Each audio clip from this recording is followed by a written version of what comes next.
대표 여행사와 수학여행 숙박업소, 전세버스 등 경주 지역 단체 관광 분야가 가장 큰 피해를 겪고 있는데 정부의 지원 대책이 시급합니다. 포항 장기면 수성 사격장에서 실시하려던 주한미군 아파치 헬기 사격 훈련이 다음 달로 연기됐지만 포항 시민들은 사격장 완전 폐쇄를 요구하고 있어 갈수록 논란이 커지고 있습니다. 국내 원자력 관련 기관을 대상으로 한 사이버 공격 시도가 5배 이상 급증했지만 보안 전문 인력은 턱없이 부족한 것으로 드러났습니다. 여러분 안녕하십니까? 포항 MBC 뉴스입니다. 포항 장기면 수성 사격장에서 오늘부터 실시하려던 주한미군 아파치 헬기 사격 훈련이 다음 달로 연기됐습니다. 하지만 주민들은 이참에 사격장의 완전 폐쇄를 요구하고 있어 갈등의 씨앗은 완전히 해소되지 않았습니다. 박상환 기자가 보도합니다. 국방부가 12일부터 실시하려던 주한미군 아파치 헬기 사격 훈련을 다음 달 말로 연기했습니다. 하지만 인근 주민들과 사격장을 둘러싼 갈등의 씨앗은 해소되지 않았습니다. 마을 곳곳에는 여전히 사격장 완전 폐쇄를 요구하는 현수막이 걸려 있고 미군들을 의식한 듯 영어로도 제작됐습니다. 주민들은 국방부와 주한미군이 수성 사격장을 쓰도록 방조한 해병대 1사단도 책임이 크다며 부대를 항의 방문하기도 했습니다. 지금까지 5천 사단에게 한 60년 동안 피해를 본 보상 하나 없이 피해를 받는데 이제는 더 참을 수도 없고 앞으로는 한마음 한뜻으로 우리 장기 면민들은 폐쇄 쪽으로 지금 나갈 계획입니다. 이에 앞서 지난 9월 국방부 관계자 면담과 국회를 찾아 사격장 완전 폐쇄 탄원서를 전달하기도 했습니다. 또 포항시장과 지역 국회의원, 시의회까지 성명서를 내고 힘을 보태자 국방부는 한 발 물러섰습니다.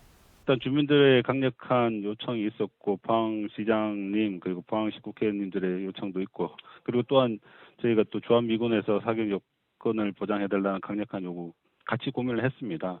그러다 보니까 이제 어떤 국방위원 의원님의 중재하에 저희가 일단 농번기인 10월은 피하고 11월에 다시 훈련한 쪽으로. 군은 수성 사격장의 완전 폐쇄는 국가안보상 어렵다는 입장을 고수하는 한편 장기면 4,200여 명의 이주 지원도 고려해 볼 수 있다며 중장기적인 대책을 모색하겠다고 답변했습니다. MBC 뉴스 박상환입니다. 코로나19 사태로 관광업계 중에서도 가장 극심한 타격을 받고 있는 업종이 여행사와 수학여행 숙박업소, 전세버스 등 단체 관광 분야인데요. 하지만 정부 지원 대상에서 사실상 제외돼 있어서 업계 전체가 고사 직전입니다. 한기민 기자가 보도합니다. 국내 대표적인 수학여행지인 불국사 숙박단지입니다. 코로나 사태가 시작된 지난 2월 이후 완전히 개점 휴업 상태입니다. 45개에 이르던 숙박업소 가운데 절반이 문을 닫았고 기숙학원 등으로 업종을 바꾼 곳도 있습니다.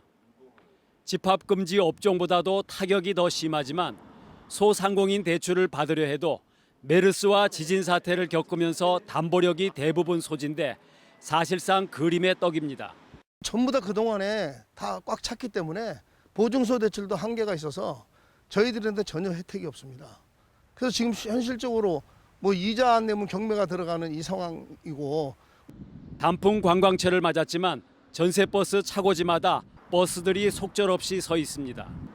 경주 지역 320여 대 가운데 일부만 통근 통학용으로 명맥을 유지할 뿐 올 들어 운행률은 70% 이상 줄었습니다. 기사 월급도 제대로 주지 못하는 상황이지만 법인이라는 이유로 지원 대상에서 빠졌습니다. 고용보험을 이제까지 냈기 때문에 고용보험에서 저희들에게 보상하는 것은 있습니다. 그러나 정부의 재난지원 예산에서는 단 한 푼도 지원되는 것 없습니다.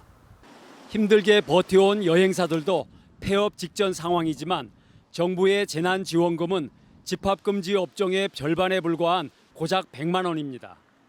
경주시는 거듭된 건의에도 불구하고 정부가 별다른 조치를 취하지 않자 자체 대책을 강구하겠다고 밝혔지만 재정 여력상 공허한 울림일 뿐입니다. 우리 시 자체로 지원해 줄 수 있는 방안이 있을지를 고민을 해보고요. 또 지속적으로 경상북도와 같이 협의를 해서 현실적으로 실질적 지원이 좀 이루어질 수 있도록 최선의 노력을 다하겠습니다. 코로나19에 따른 사회적 거리두기 조치가 완화됐지만 수학여행 등 단체 관광 업계의 개점 위협 상태는 상당 기간 계속될 것으로 보입니다. MBC 뉴스 한기민입니다. 경주에서 해외 입국자가 코로나19 확진 판정을 받아 누적 확진자가 99명으로 늘었습니다. 경주시에 따르면 지난 10일 우크라이나에서 인천공항을 통해 입국한 6세 아동이 자가격리 중 어제 검사를 받고 오늘 확진 판정이 났습니다. 함께 입국한 어머니는 음성 판정을 받았습니다. 경주시는 사회적 거리두기 1단계 완화 조치에 따라 각종 실내외 시설 이용에 탄력적으로 대응하기로 했습니다. 예식장 등 실내 50인, 실외 100명의 인원 제한은 오늘부터 방역 수칙을 준수하면 집합 금지가 해제됩니다. 경주 지역 아파트 부속 목욕탕, 헬스장과 노인복지회관 등의 일부 시설도 운영이 재개됩니다.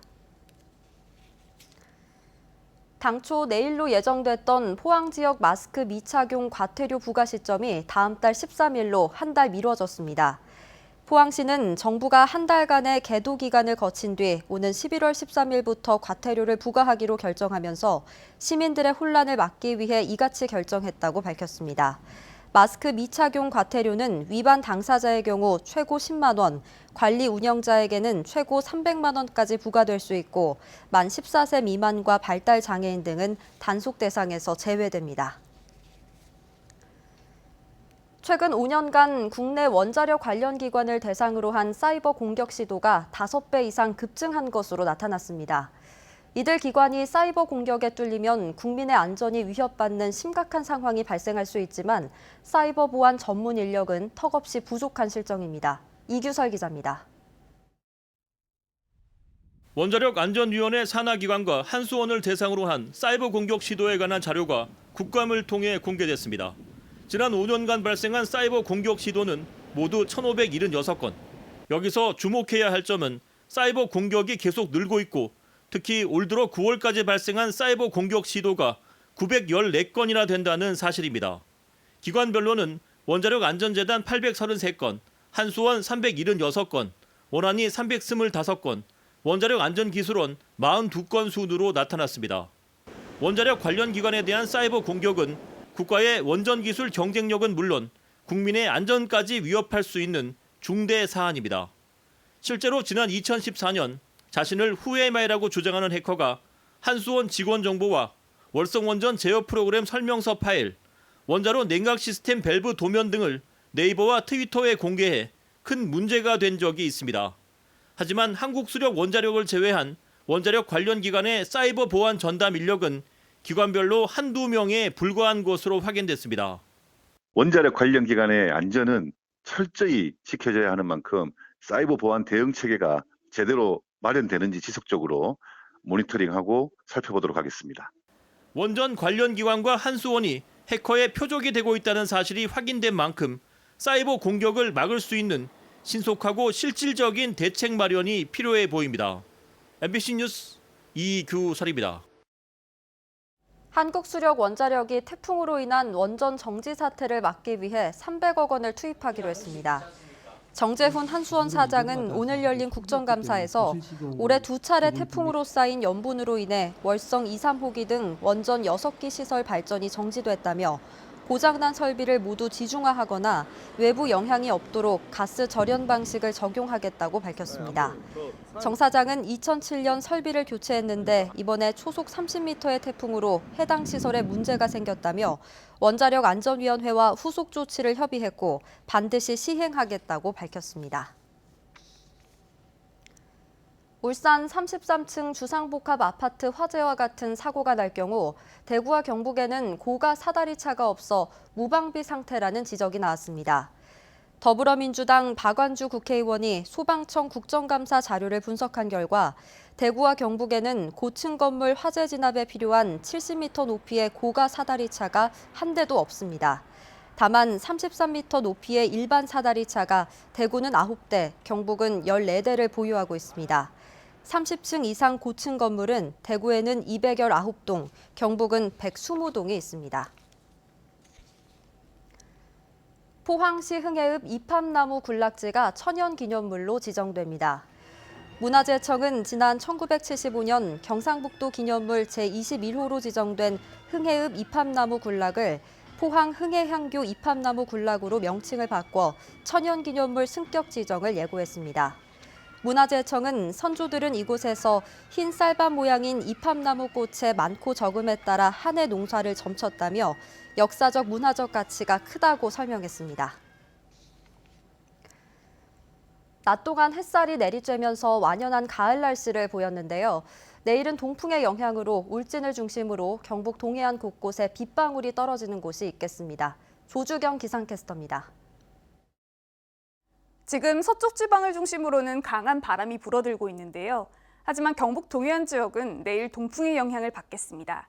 오후 한때 경북 북부 동해안을 중심으로 곳곳에 비가 조금 내리겠는데요.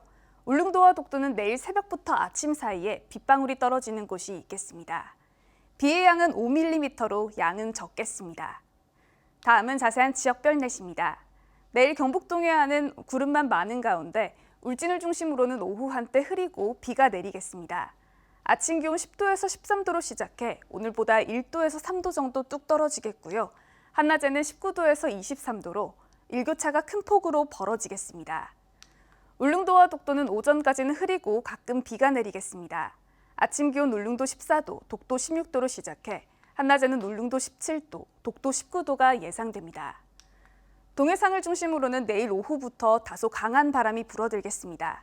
바다의 물결은 동해 전해상에서 최고 2.5m까지 일겠습니다. 내일 오후까지는 가끔 비가 내리는 곳이 있겠고요. 그 이후로는 맑은 날씨가 계속되겠습니다.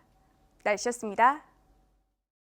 지난 6일 독감 백신 주사기에서 백색 입자가 발견된 이후 영덕군 보건소는 접종을 중단하고 해당 제조사를 통해 백신을 전량 회수하기로 했다고 밝혔습니다. 또 해당 백신을 접종한 132명을 대상으로 모니터링을 하고 특이사항이 없는 것으로 확인했고 추가 백신을 확보해 다음 주부터 독감 예방 접종을 재개하기로 했습니다. 한편 식품의약품안전처는 영덕군 보건소에서 발견된 독감 백신 백색 입자는 항원 단백질 응집체로 백신의 효과와 안전성에는 문제가 없다고 발표했습니다. 영덕군은 한국조폐공사, NH카드와 업무 협약을 통해 카드형 영덕사랑 상품권을 오늘부터 출시한다고 밝혔습니다. 영덕사랑카드는 충전식 체크카드 형태로 만 19세 이상이면 누구나 스마트폰 앱을 통해 발급과 충전이 가능합니다. 영덕군은 카드형 상품권 발행으로 기존 상품권의 단점을 보완했고 10% 할인율도 적용돼 지역경제 활성화에 도움이 될 것으로 기대하고 있습니다. 올해 영덕의 자연산 송이 채취량과 생산액이 지난해보다 늘어날 것으로 전망됩니다. 영덕군에 따르면 지난달 22일 첫 공판을 시작한 이후 11일까지 17,800여 킬로그램의 송이가 입찰돼 지난해 채취량을 넘었습니다.